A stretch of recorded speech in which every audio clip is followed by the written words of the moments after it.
Waalaikumsalam warahmatullahi wabarakatuh. Hari ini kami akan mempresentasikan tentang algoritma dan notasinya. Nah, sebelumnya perkenalkan, saya Yoga Raffi Setiawan, absen 13. Sebelumnya algoritma ini kan sudah kita temui di kehidupan sehari-hari. Nah, contohnya pada saat membuat kopi, membuat mie instan dan lain-lain. Nah, itu semua nanti akan kami presentasikan ya. Nah, saya harap kalian paham apa yang saya sampaikan.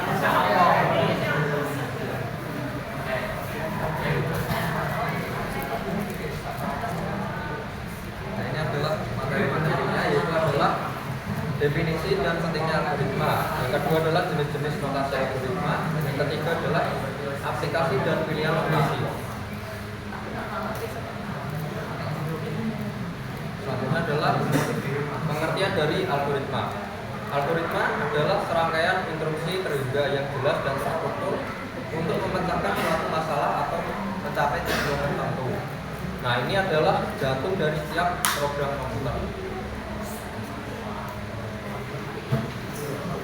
Nah, ini adalah contoh dari algoritma, yaitu adalah membuat kopi. Nah, makalannya itu adalah siapkan gelas, masukkan 1-2 sendok teh kopi instan ke dalam gelas. Yang ketiga adalah tambahkan gula jika diinginkan. Yang kelima adalah tuangkan air panas ke dalam gelas. Yang keenam adalah aduk hingga kopi larut, lalu sajikan. Nah, yang kedua adalah yaitu adalah mencari rute. Yang pertama adalah tentukan lokasi awal dan tujuan. Yang kedua adalah periksa peta atau aplikasi seperti Google Maps contohnya. Yang ketiga adalah cari rute tercepat atau terpendek. Yang keempat adalah pertimbangkan kondisi jalan. Yang kelima adalah pilih rute terbaik. Yang keenam adalah ikuti rute tersebut hingga sampai tujuan. Berikutnya adalah notasi algoritma. Mengapa kita membutuhkan bahasa yang terstruktur dalam menentukan notasi algoritma?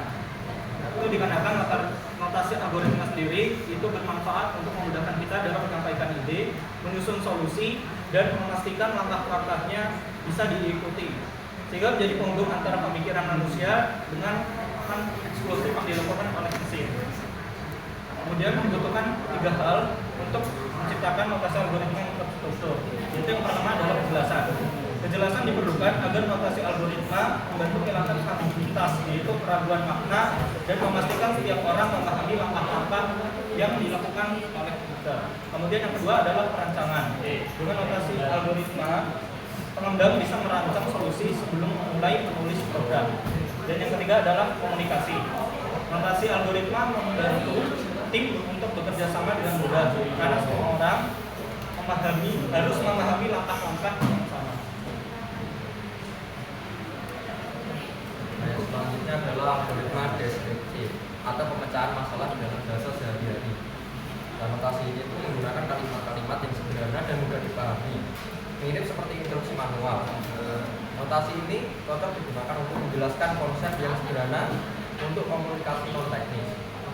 Nah, contohnya itu adalah mulai ambil telur dari kulkas, pecahkan telur ke mangkuk, kocok telur, panaskan wajan, tuang telur ke wajan, masak hingga matang, dan selesai.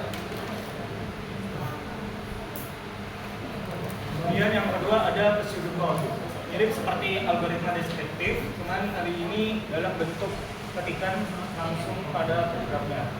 Dimulai dari perintah untuk memulai, kemudian menginput angka, kemudian memasukkan instruksi perintah terhadap angka, kemudian yang keempat adalah menampilkan opsi jawaban antara iya dan tidak, dan yang terakhir adalah selesai.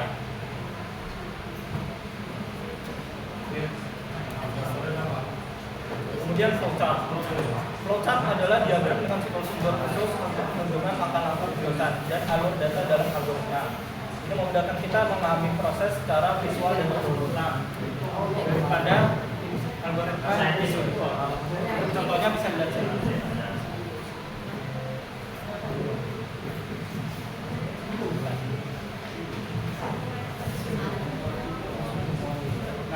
Untuk memilih notasi yang tepat, apa menggunakan deskriptif, pseudocode, ataupun flowchart itu memerlukan 4 hal.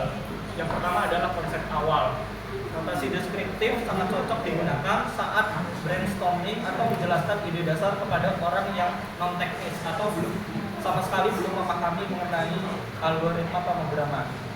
Kemudian yang kedua adalah desain program. Untuk desain program, pseudocode seimbang antara mudah dibaca dan cukup teknis. Jadi cocok untuk menjelaskan logika program tanpa harus menulis kode yang asli. Kemudian yang ketiga ada visualisasi proses.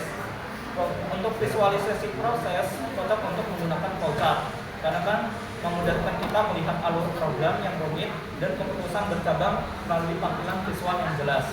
Dan yang terakhir adalah dokumentasi. Semua notasi bisa menjadi dokumentasi, namun gabungan antara pseudocode dan flowchart biasanya paling jelas dan informatif.